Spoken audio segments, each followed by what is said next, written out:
What is up? What is up, YouTube? Hat off the press. Hey man, y'all hit that subscribe button, hit that bell. Check out the album.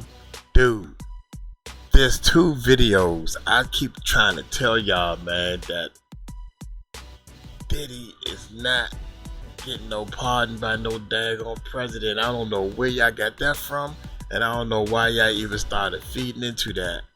Come on, man. Hit that subscribe button. Hit that bell. Right thing to do. Diddy lawyer versus Piers Morgan on Trump pardon. Oh my God, are you serious? Oh my God. Hey, I'm gonna let y'all know now, man. No president should be getting in the way of this entertainment business. Music, hip hop, rap. Diddy has said some things long time ago. I can't remember what it was, but Diddy had said some things long time ago that wasn't good against this.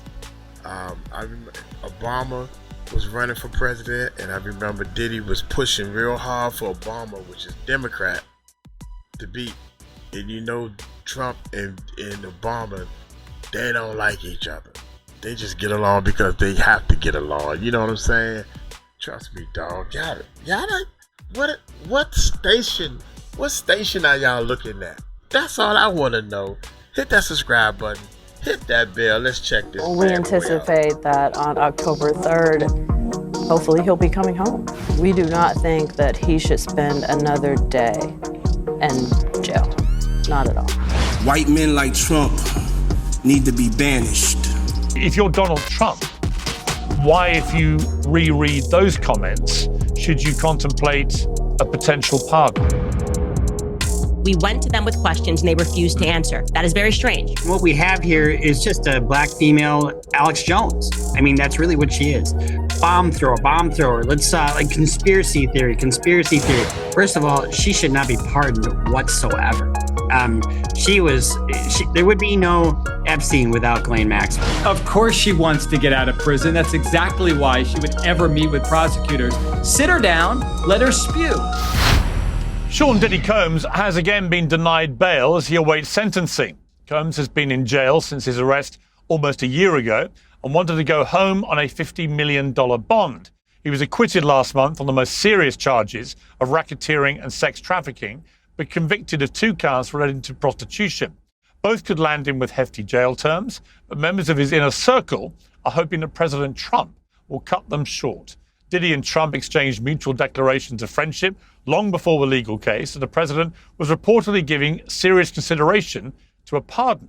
But Trump now says that Diddy's criticism of his first presidency has made things more complicated. Well, Nicole Westmoreland was a leading member of Diddy's all-star defense team, which delivered what Trump called a sort of victory in court, and she joins me now. Welcome to Uncensored. Thank you for having me. How are you? I'm very good. I just wondered where you think you are in terms of what is going to happen in October with the sentencing. Because obviously, potentially, Sean Diddy Combs could face a significant period of time in prison. Are you anticipating that, or are you anticipating a more lenient sentence, or are you anticipating that President Trump may still intervene and issue a full pardon? Well, we anticipate that on October 3rd, hopefully he'll be coming home.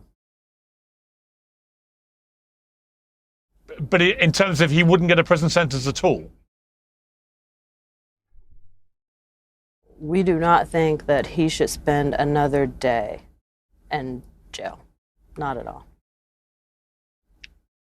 But he has been convicted of crimes. People will say, well, why shouldn't he go to jail? Well, I think that the Mann Act was not meant to cover this type of behavior, number one, and that I think you'll find out very shortly that there is no one that we've been able to locate or identify, no case where someone is in jail for the same behavior as Mr. Combs. And so that's not fair, and that's not right. Is that actually right? That nobody that you've been able to find has ever been sent to prison for the things that he's been convicted of? Listen, we've looked long and hard. As you know, the judge sent us on a mission to find cases, and that's due September 1st. But listen, we have not been able to locate a case where anyone is in jail for this type of behavior. And, you know, the DOJ policy manual doesn't even, you know, they say do not prosecute this type of behavior. So, no, we haven't been able to find an individual, not a single one. In relation to the reports, I saw you on CNN yesterday saying that there had been conversations with the Trump administration. Are you able to say who those conversations were with? No, I'm not in the weeds on that to that extent. I'm part of the trial team, and right now we're laser focused on preparing for October 3rd. Right, but it's obviously in the remit of the President of the United States to issue a full pardon should he wish to. He's certainly given some slightly ambiguous statements, President Trump, indicating that it's not something he has completely ruled out. But he did make a point of saying that he was aware that despite their previous friendship, that Sean Combs had said some pretty negative things about Trump. I went and did some research and found what those were. In 2017, when Trump had been president in his first year of his first term, he said to the Daily Beast, to be honest, we don't really give a F about Trump because black people are in the same effed up position. And in October 2020, he told Charlemagne the God, the radio host, that white men like Trump need to be banished. And the number one priority is to get Trump out of office. He said the real way of thinking is real dangerous. This man literally threatened the lives of us and our families about going to vote. We're in a war of love versus hate. The number one priority is to get Trump out of office. You know, if you're Donald Trump, why, if you reread those comments, should you contemplate a potential pardon? Because you want to do what's right and what's fair, and you're not going to let anything cloud those decision makings. And so, you know,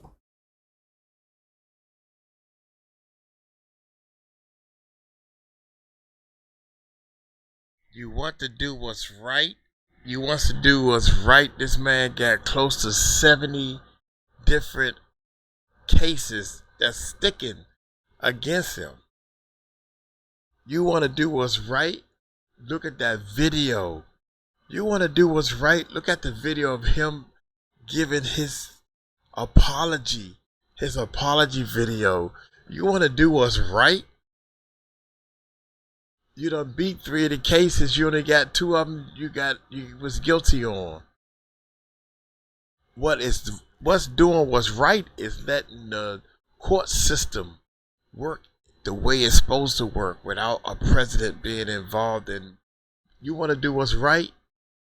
Let the court, they done did their job. Everybody did their job. We ain't happy. They ain't happy. Nobody's happy with what happened. He ain't getting no RICO. Come on, man. Y'all gotta be kidding me. Do what's right? Okay, so I would say from your response that you are quite hopeful that he will get pardoned by Donald Trump. I think being pardoned would be the right thing to do. So we're hopeful. How the hell can you say, how can a president get involved with this be the right thing to do? How can you pot your lips and say that?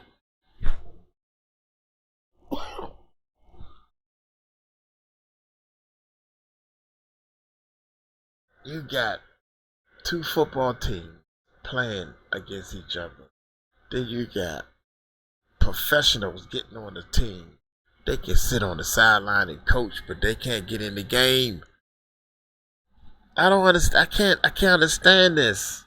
Hey, maybe I'm the one wrong. Maybe I'm the one looking at it wrong. I think being pardoned would be the right thing to do. So we're hopeful. It would be an extraordinary thing if he is pardoned. There were many reports, as you know, before the time came for the jury verdict, that he was looking at potentially spending the rest of his life in prison. A lot of the public... Bullshit. Reports, as you know, before the time came for the jury verdict, that he was looking at potentially spending the rest of his life in prison.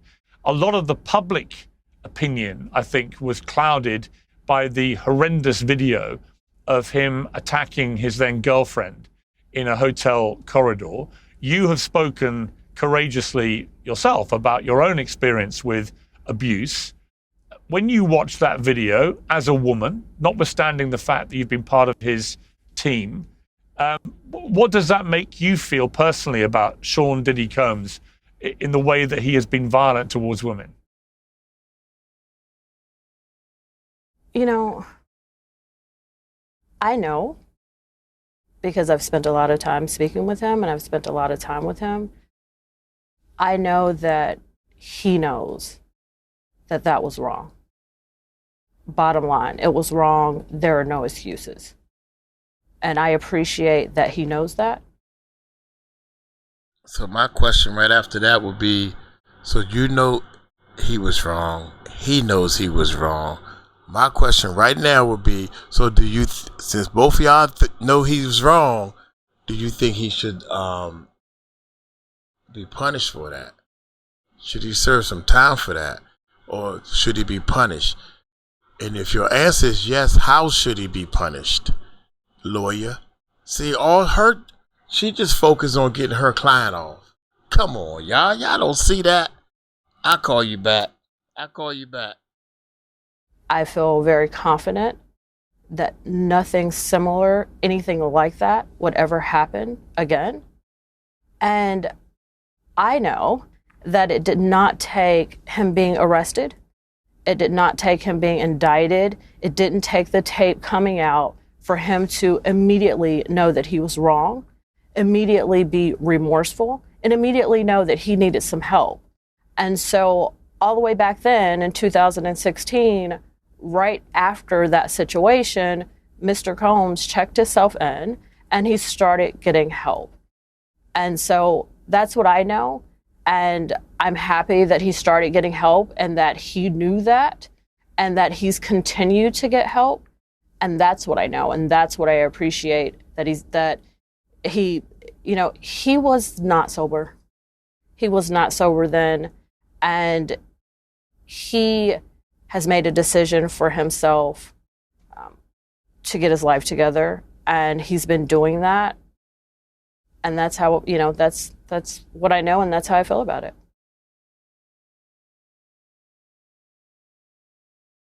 I was just waiting for her to stop, man. A bullshit.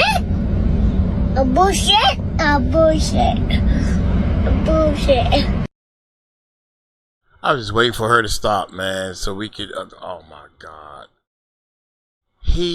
To me, I think he didn't even, because that happened a long time ago. And then they showed it got leaked. That happened way. Let's go, man. Let's go. A lot of people have painted a pretty dark picture of what he was like in that period. That he was, we've all read about the freak-off parties, we've read about the violence, the intimidation and so on. Do you genuinely believe he's a reformed character? Some will say, lepers don't change their spots, that if he gets out and doesn't have to face any jail time or be held accountable for the things he's been found guilty of, notwithstanding you saying there's no precedent for jailing somebody in that position. They will say that if you put it all together, you've got a guy that behaved pretty badly, who ultimately, if he walks free, will have had no actual genuine accountability. What do you say to people that have that concern? Well, I think that we need to break that down a little bit, because what was going on and the privacy of his bedroom with his girlfriends, consensual adults, I don't think we should put that in the same category. Now, is he human? Yes. Did he make some mistakes in his life? Absolutely. Is he getting help for those mistakes? Yes. And so I think that we have to look at it, from that perspective and not start, to say that everything that he did, including, sex with his girlfriends, was something wrong. That's their bedroom. Do you believe do you want the federal government in your bedroom? I was going to say, no, absolutely not. And do you feel that what the trial established was that actually, despite the claims of the people who were making allegations against him, that everything actually the jury determined turned out in their eyes to be consensual? It may not be everyone's cup of tea. It might not be the kind of behavior in a bedroom that some people find acceptable, but it didn't cross the line of being criminal, and it was all consensual. Absolutely. That's why the jury found him not guilty of sex trafficking. No force, no fraud, no coercion. Those were two grown ladies. They were his girlfriends. And, the jury saw straight through sex trafficking. So, yes, it was consensual and it was not illegal what they were doing, although that may not be what everybody's doing in their bedrooms. Totally understand that. But it was not criminal. How significant do you think the testimony of the guy the escort who called himself the Punisher was? Because I interviewed him and I believed him. I thought he was very credible, and he certainly painted a very different picture of what had gone on to the way Cassie Ventura had described it. He made it clear that in his eyes, she was the person who organized everything, booked him, paid for it, and seemed very happy about everything, thoroughly enjoyed all their encounters over, I think, a 2-year period.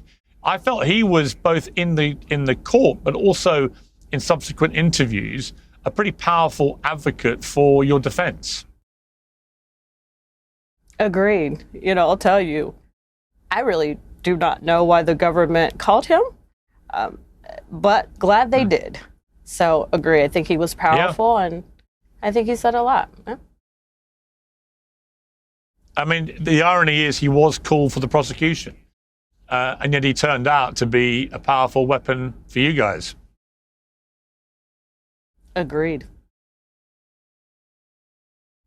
How is Sean Diddy Combs in himself now? He's been in prison for a sustained period of time. He's not been with his family. He's got a lot of kids. How would you characterize his state of mind?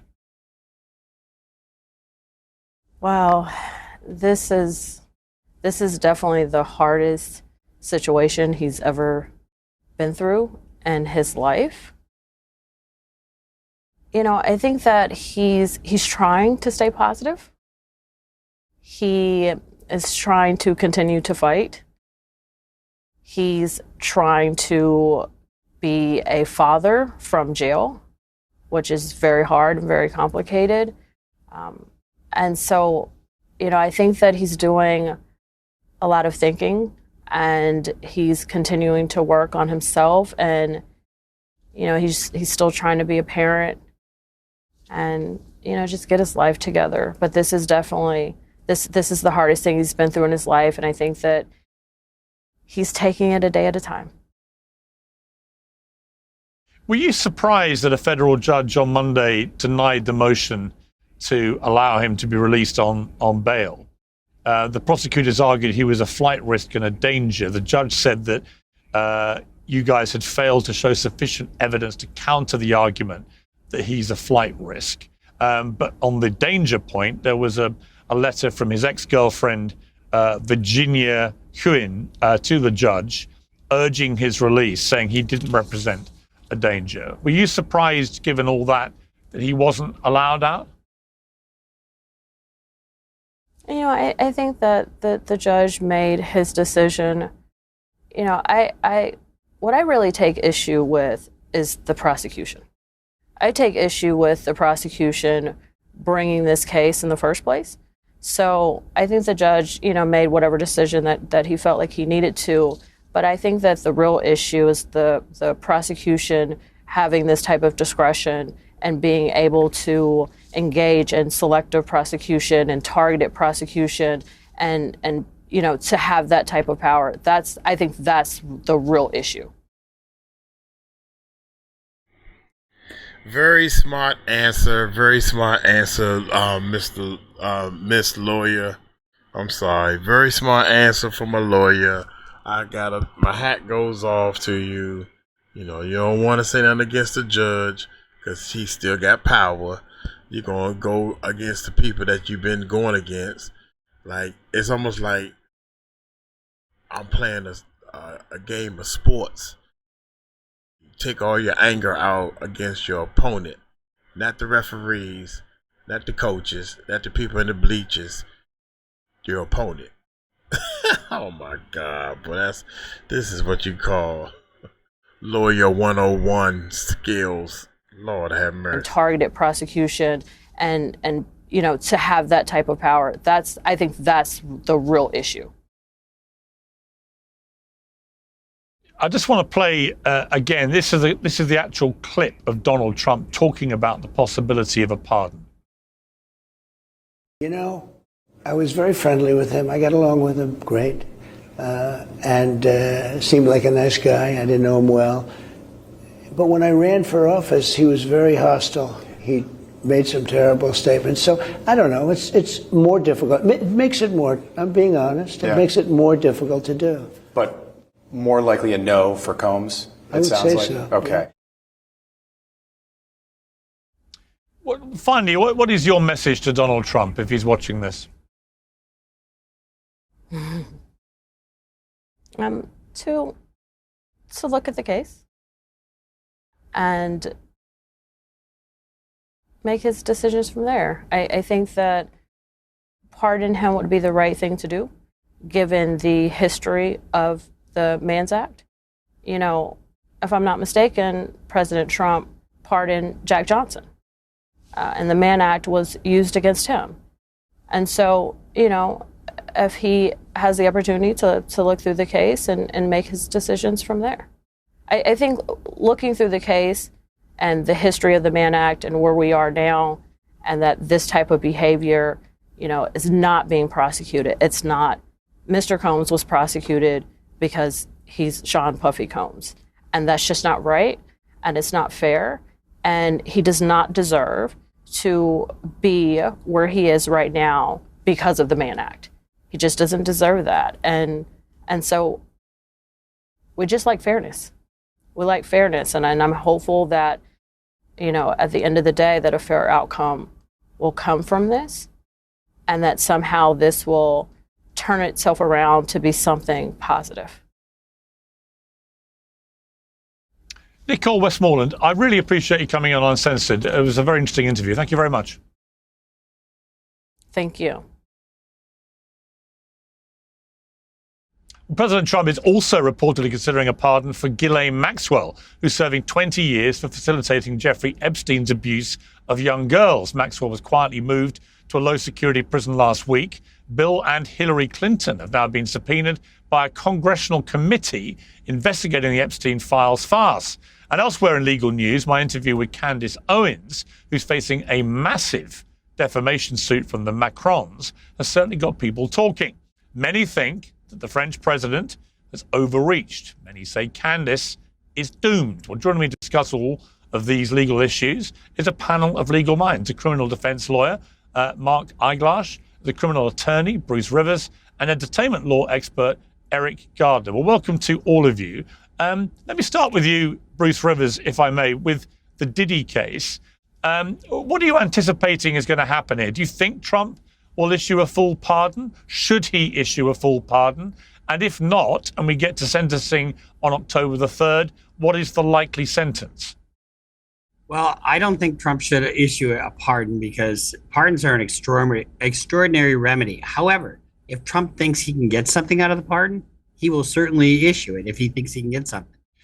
But And I've got a pardon over my shoulder, that one of 17 that right over there. See that? That's one of 17 that Bush issued. He hardly issued any pardons. It's an extraordinary remedy. Now, I think this judge has kind of foretold what's going to happen here, because I think he's going to get a guideline sentence somewhere around 50 months, 50 to 60 months, somewhere in there. That's my guess.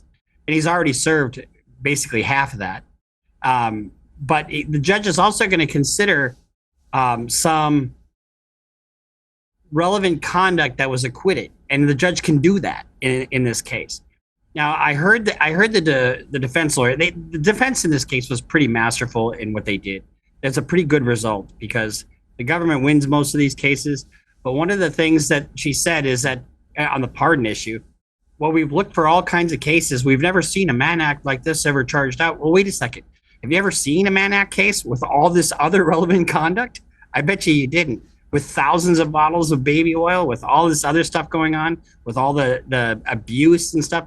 So there's a lot more to consider than just the Mann Act by itself. Mark Eiglash, it's interesting to me, because I do think the court of public opinion convicted Diddy based on the hotel corridor violent video long before they got to the actual trial for which he was facing these other charges. But in the end, the jury were not swayed by that video. They saw it, but they accepted, I think, the argument that it was not relevant to what he was charged with. What do you feel about that? I mean, do you feel that the public would tolerate a pardon from Trump, given that video that everybody saw and was horrified by? Or do you feel that they would also make the calculation the jury did, that that had nothing to do with the case, and actually the case seemed to establish that everything that went on with these women who were accusing Diddy of wrongdoing, it was all consensual? Okay, a lot in your question. First, they would probably be upset with Trump using his cherished pardons on someone like this. You just saw the interview with Trump. He said, well, he was nice to me at first and he wasn't nice to me. When is that a criteria? Shouldn't it be the case and what this guy did? Maybe if he's nice to you later, now you're going to give a pardon? That's not what pardons should be about. Secondly, the court of public opinion is very different than the court of law. The court of public opinion is free to have very strong feelings about what Diddy did. We saw from that video, that is proof beyond all doubt that he was abusive towards women. The other counts, while not necessarily proven, still showed the public that he was a monster and his behavior was abhorrent. It's entirely different whether the government could prove, and they could not, the very, very challenging RICO charge typically applied to the mafia, right? Not necessarily the Al Capones of the lube world. This was a very challenging case, and it doesn't mean that Diddy didn't do it. It doesn't. But Eric Gardner, like I said to Nicole Westmoreland, when I interviewed the guy, I can't remember his actual name, but the Punisher, which is his working name as a male escort, I did find him extremely credible. And he did paint a very different picture to the one that Cassie Ventura was trying to paint, which was that in his estimation, everything had been completely consensual. I did feel if I'd been on that jury, hearing that guy talk about the dozen or so times he'd met up, that Diddy just sat in the corner watching as she very willingly, having booked him and paid for him, willingly engaged in sexual activity with him, and that they carried on for 2 years doing this quite happily.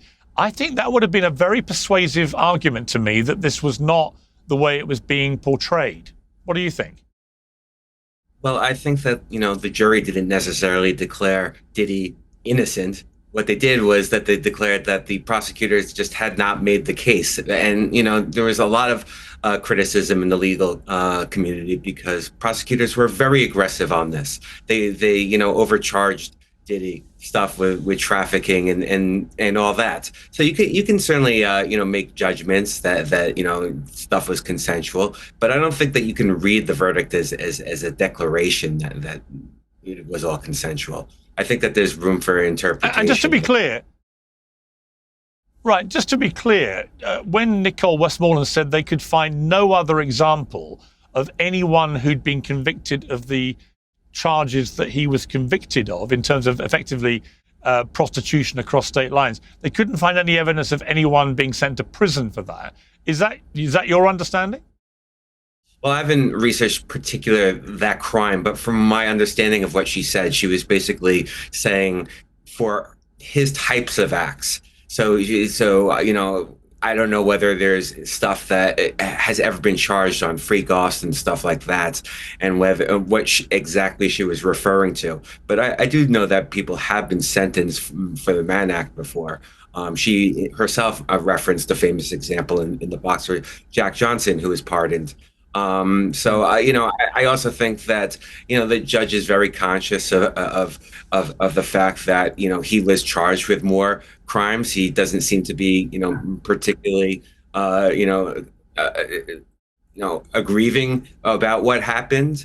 The fact is that it will be a deterrence effect to sentence him to jail time. The message sent to the community about this. So I do expect there to be a fairly harsh sentence here. And what do you think that could be? A few years. I don't think that he'll get the maximum 20, but I definitely think he'll see some jail time. Really interesting. And just on that one point, Bruce Rivers, on that one point, what are you anticipating? I bet he gets somewhere between 50 and 60 months. But I do take issue with two words that you just used, quite happily. I think Cassie was in this to get something from Diddy, clearly, but I don't think she did everything quite happily. I think if she didn't obey, there were consequences, and we see that in the video. So, and then those are the things that the judge is going to take into account when he issues the sentence. Yeah, Piers, this case can't plausibly be analogized to what the attorney was talking about. Those in a vacuum where somebody hires a prostitute and they come across state lines, that's one thing. But in federal court, a judge can legally and should consider all the relevant facts and circumstances surrounding the offense. The judge sat through weeks of testimony and learned a lot more about what Diddy did and how it pertained to the Mann Act charges for which he was convicted. He has every right to consider that when sentencing him. What do you think the sentence will be? A guideline sentence. Now, the answer is, what is the guidelines? The defense is arguing it's somewhere in the 2-year range. The prosecution's arguing it's somewhere in the 5 to 6 range. So the first thing that's going to happen in federal court is the judge is going to determine where does he fall within the guidelines. Prosecution, I think, is asking for a higher sentence because there were allegedly 8 victims. Good luck proving that. So that's the first thing. What are the guidelines? And I think he'll get a guideline sentence from the judge. And if you were a betting man, what do you think will end up being the sentence? Probably 2 to 3 years, somewhere in there, within the guidelines that the defense is representing. Interesting. Okay, let's turn to Candace Owens against the Macrons, which is a fascinating case. I can't really remember any world leader taking on a podcaster in this way. However, Mark, it's an interesting case. Let's watch a little clip from my interview with Candace. It's been blowing up online from Monday. Let's take a look at this. As you say, in a defamation case, it ultimately comes down to truth mattering. And it seems to me this whole case is going to be resolved in a very straightforward way, because the obvious way to prove that you're wrong and have been systematically lying about it, if you've been doing it deliberately or otherwise, but telling a lie about her, which has obviously caused an enormous amount of hurt, is if they just produce evidence she's a woman. Do you accept if they do that, your whole case disintegrates? Of course it would disintegrate. Well, first off, no, they would have to prove the actual malice standard in America, which would mean that we knowingly knew this. We went to them with questions and they refused to answer. That is very strange. She's not right. Mark, she's only half right. Okay. She's half right. She's half right. And explain you also, why. okay, let me explain everything. Okay. In the court of public opinion, she loses if somehow she's proven to be wrong. Correct. But in a court of law where she's being sued, there has to be proven actual malice, half of which she just talked about. If she knew what she was saying was false, she is screwed. However, there's another part to that. Actual malice is either you knew it to be false when you said it and wrote about it, or it was a reckless disregard of the truth. That's probably where, if she's held responsible at all, and I don't know that she will be, that she could be held accountable. She's going to rely upon Xavier Poussard's book, Becoming Brigitte, or Bridget, whatever they're calling it. She relied upon that book. So in her mind, if she believed it to be true, even if it's false, she will survive this lawsuit. That's very interesting. Bruce, there was a thing that got picked up online after I interviewed her where people said you should have challenged her about why the Macrons aren't suing the journalists. Apparently in France, the statute of limitations for defamation is 3 months for proceeding for defamation and insult, running on the date of the first publication or posting, and Becoming Brigitte by Xavier Poussard was published in February 2025. So there's a very, very narrow period of time where you can take this. Well, here's the thing. If that was the case, the Sandy Hook family couldn't have gone after Mr. Jones, right? And what we have here is just a black female Alex Jones. I mean, that's really what she is. Bomb thrower. Let's like conspiracy theory. It's just ridiculous. She knows she's not a man. I mean, that's the other part of this that I think is kind of lost, because when you have somebody in the public opinion and it's calling her a man is really comical in a sense. And so comedians can get away with that kind of stuff, right? But she's going on and on and on and on about it, and people are starting to buy it. And so, once you cross that threshold, I think the malice and the reckless disregard that Mark talked about is something that can't be ignored. So if I were them, I would dismiss her as, whatever. But I don't know that I would have made fun of her. That's, you've seen Obama do that kind of stuff where he bats things away with humor. And I would have probably tried to combat it that way. But, she's going to have to sleep in the bed she made. So she may have some risk here. Yeah, I mean, Eric, I think she's going to lose, because I think the Macrons are finally probably going to just simply reveal the results of a sex test. I mean, that seems to me the most obvious way to emphatically deny this whole, in my view, preposterous narrative that Brigitte Macron is male. She's had 3 kids, for goodness sake. But I think if they were to provide definitive evidence via a sex test that she's a woman, then whatever Candace says about malice and so on, I think she's shown plenty of malice, to be honest with you. And she's doubled and trebled and quadrupled down, including with me on Monday. I think if it's proven that Brigitte Macron is a woman, as I believe she is, it's game over, isn't it? Unfortunately, I disagree with you there. I think that, it's not it's not unlawful to lie about anything. What is unlawful is to lie about something that hurts someone's reputation. And there's a bit of wrinkles that here. One is she seems to really truly believe it. I mean, the fact that she took that crazy bet with you, she believes her crackpot theories. One can say, oh, she's recklessly disregarding the truth and all that. But from what I hear, she's basically saying, look, I see the ID tests, I see the pictures, and here's my explanation for it. She lays it out on the table. And you can disagree with her. You can think that. Yeah, I don't think she does. Well, okay. I think there's another problem too, and that's the issue of damages. Can Macron show $1 worth of damages here? I haven't heard any theory, both specifically or generally, about how he's really been damaged here. There's all these cases about, is calling someone gay when they're not is not defamation. Is calling someone a man when they're not defamation? I don't know. I can't think of any case where that's been established. And then to in particular to specific damages, who believed it? Who would believe Candace Owens, and who would believe it in France? What has a lot of people? A lot of people are listening to her. She has millions of viewers. I disagree with you. Mark's right. I think a lot of people are believing it. I think there's a lot of harm there. I'm listening to what she's saying. She's articulate. She's intelligent. She could be dangerous if she's not telling the truth. But the key is whether, again, it's not if what she's saying is true or not in terms of a legal suit. In the court of public opinion, discredit her. If this is not true, eviscerate her, abandon her. You can't believe anything that comes from her lips. But in a court of law, she could be dead wrong. Listen, Piers, you've done a lot of wonderful reporting, but there are times you would even concede that you got it wrong. Getting it wrong because you're basing it upon sources that aren't necessarily accurate is not libelous. It's not actionable. It's not defamatory. It's just, well, funny enough, it is in my country, funny enough.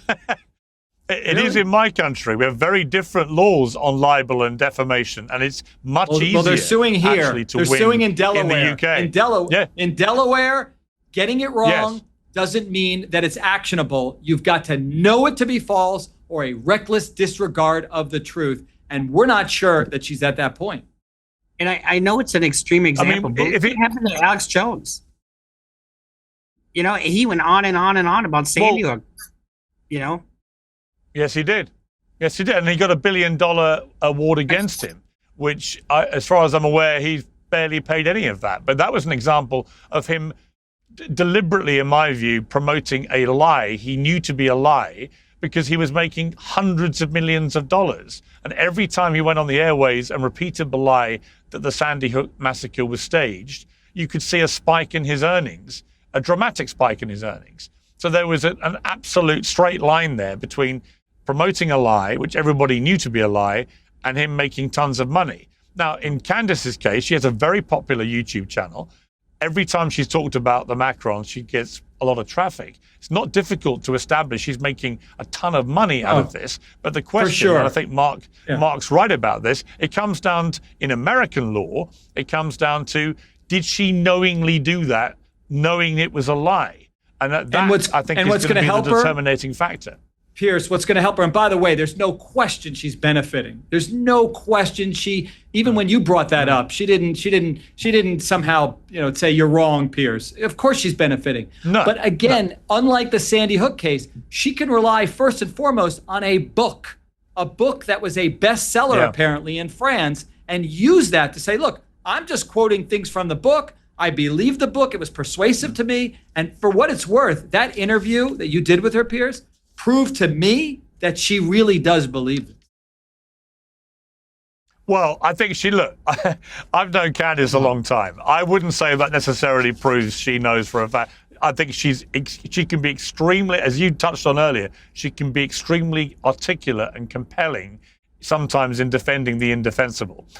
So we shall see. I just think it'll be fascinating. If the first thing the Macrons do is reveal the results of a sex test to prove she's a woman, right there, you've got an immediate slam dunk on that part of the argument, which underpins the entire story. So I think in the court of public opinion, in that moment, Candace is done. But you're right, she may be done in the court of public opinion in that eventuality, but not necessarily in an actual courtroom.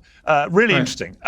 Let's turn finally to the Epstein case. The U.S. House Oversight Committee issuing subpoenas for Bill Clinton, for Hillary Clinton, tons of other people, former Attorney General Merrick Garland, Loretta Lynch, Eric Holder, and so on and so on.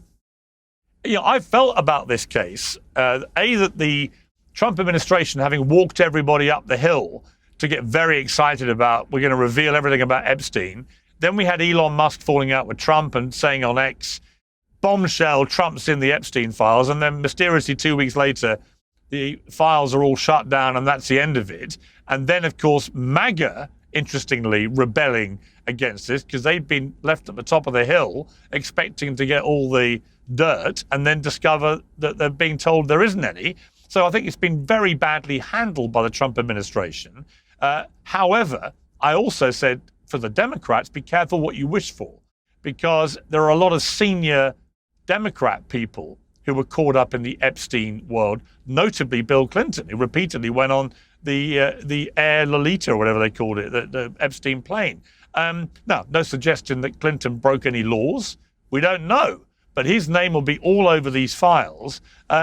Bruce, what do you feel about this? And particularly, we've got Ghislaine Maxwell now giving a lot of recorded evidence about what she's seen, maybe 20 hours or so, of what she may know and may have seen, presumably to try and get herself out of prison. What's your overview of where we are with this Epstein scandal? First of all, she should not be pardoned whatsoever. There would be no Epstein without Ghislaine Maxwell. She recruited these girls. She brought them in under her wing and fed them to the wolves. I've never seen a situation where the defendant's lawyer, the principal's lawyer, gets to talk to the witness. I mean, how is it that Trump's lawyer? I mean, they should have had a line prosecutor. They should have had an FBI agent there, and anything she says is suspect. So I wouldn't trust a word she says.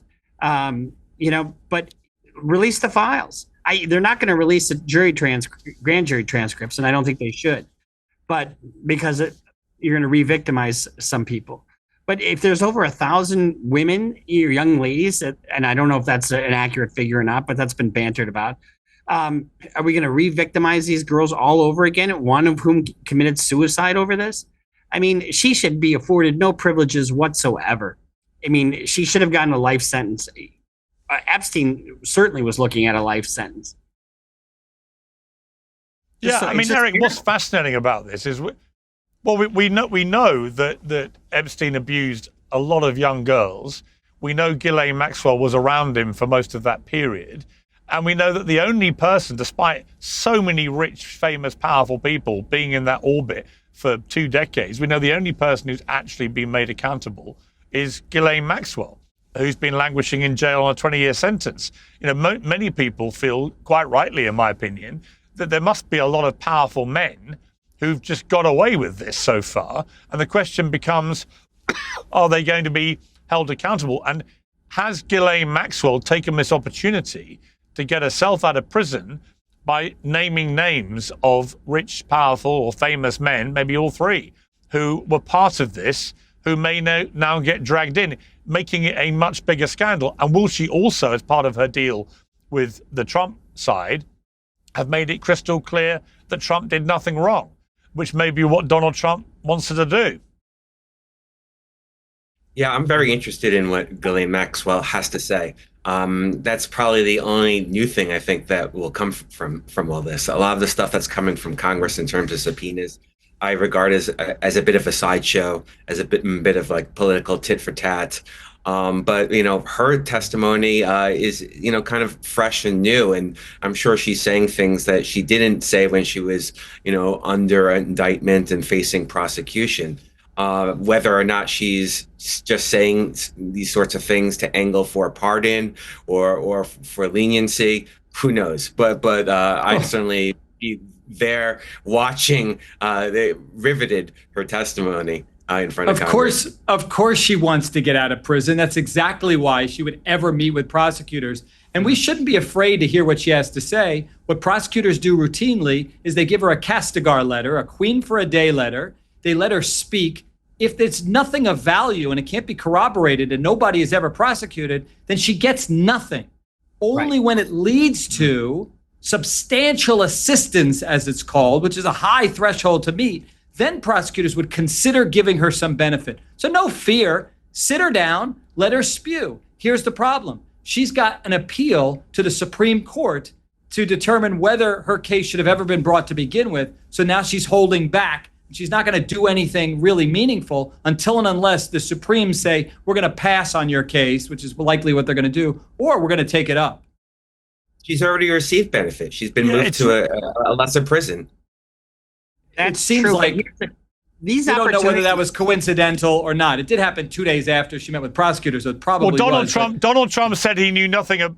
Donald Trump said he knew nothing about her being moved to a much more lenient prison. I find that, I mean, look, I'll take him at face value, but it seems a little implausible given the scale of this Epstein scandal. What do you think, Bruce? Well, I think she had this opportunity prior to trial. And there's a reason that no agreement was made prior to trial. What Mark's talking about is a proffer letter where she has she can say anything she wants and they don't hold it against her. And so that's, you sit down with the government and the idea is that there's no repercussions for you testifying or talking to the government. In exchange for that, we're not going to hold anything against you. But the problem is that she had all this available to her at the outset. I mean, didn't Bill Gates get divorced because of his predilections at St. James Island. I mean, I don't know if that's the case or not, but Melinda Gates didn't really talk a lot about it. Clinton's been on his plane how many damn times? And the name of the plane, Lolita. I mean, but Bruce, it's not uncommon for people to speak after their trials. I mean, we advise clients not to do or say anything unless they have to. Why cooperate unless you're convicted? Just because she's giving it now, while it should be considered more suspect, right? What's your motive, right? She's probably going to do what a lot of our clients do. It wasn't a small fish, it was a much larger fish, and she might implicate people. So they need to be very careful with what she has to say, but not discredit it just because of the timing of it. It's called a Rule 35. It's after the fact, after conviction, prosecutors can move the court to lower the sentence that somebody gets. It happens all the time. With her, be very suspect, I tell prosecutors, but listen to what she has to say. Maybe what she says leads to furtherance of investigation towards one of these high-profile guys, and we want to get at them, because if they harm children, Epstein shouldn't be the only one held accountable. Agreed. Yeah, I completely agree with that. And just to be clear, Mark, if she was able to give that kind of lead to investigators that led to somebody potentially being charged with a crime in relation to Epstein and the girls and so on, would that be enough in itself? I mean, how do they determine whether the evidence that you've given? Right. Welcome to my world. 33 years of doing this, in spite of my extraordinarily youthful appearance, we are constantly having clients cooperate. We think it's great. And then the prosecutors go, yeah, all right, maybe it was assistance, but it wasn't substantial assistance. And that's it. You can't get the judge to do anything. It's totally up to the prosecutors. That's how it works. And it ain't so fair, Piers. That's really interesting. So that it can be left like open-ended, and they can determine whether the consequence of your evidence you give is significant enough to warrant a reduction in your sentence or not. Welcome to my world. Yes. Not only that, when you give that substantial assistance, even if they agree, a lot of times they don't agree to any particular amount. They just say, Judge, he has done this, and it is substantial, and we did get a conviction, but here's the other bad things about him. And they do that all the time. And it's just like, so they minimize, a lot of times, how much substantial assistance they get. And so you don't really get any firm commitment. And they do that because when they go into trial in the other case, the witness can't say they're getting a particular benefit. Right. Very interesting. Guys, thank you very much. That was a really interesting romp through 3 fascinating cases, but great to get the real legal perspective, because often it can be very different, actually, what happens in the law and in a courtroom to what happens on social media in the court of public opinion, which can rage away, but often have little bearing on the reality. So thank you all very much. I appreciate it. Piers Morgan Uncensored is proudly independent. The only boss around here is me. If you enjoy our show, man, that girl, man. First of all, she shouldn't get no type of pardon. I don't care what she say. You helped that man do bad things to women on that island. I don't care. Why was she? I don't understand this part. I don't understand this pardon thing, man. Maybe it's because it's bull. It's this bull. I'm trying to figure out, what does the United States get for just finding out who was all on the daggone island? This list of names she gonna give, when she is the one that was helping trap these people into this lifestyle. So us finding out Bill and Trump and all these other people that was rich and famous is on this list that went to that island. Now that we got the list, she gets out? Nah. No. It don't work that way. Yeah, let me know what y'all think, man. I mean, if she give out a whole list, should she be let off because she gave the list up? Because we don't care about the list if she gonna get out. What y'all think? I mean, that means they're gonna let her out, So they snuck the boyfriend out because he didn't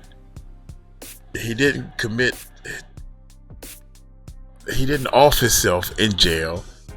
They took him to another island. Come on, man. Y'all think we dumb. They think we dumb, y'all. They think we dumb. Y'all let me know.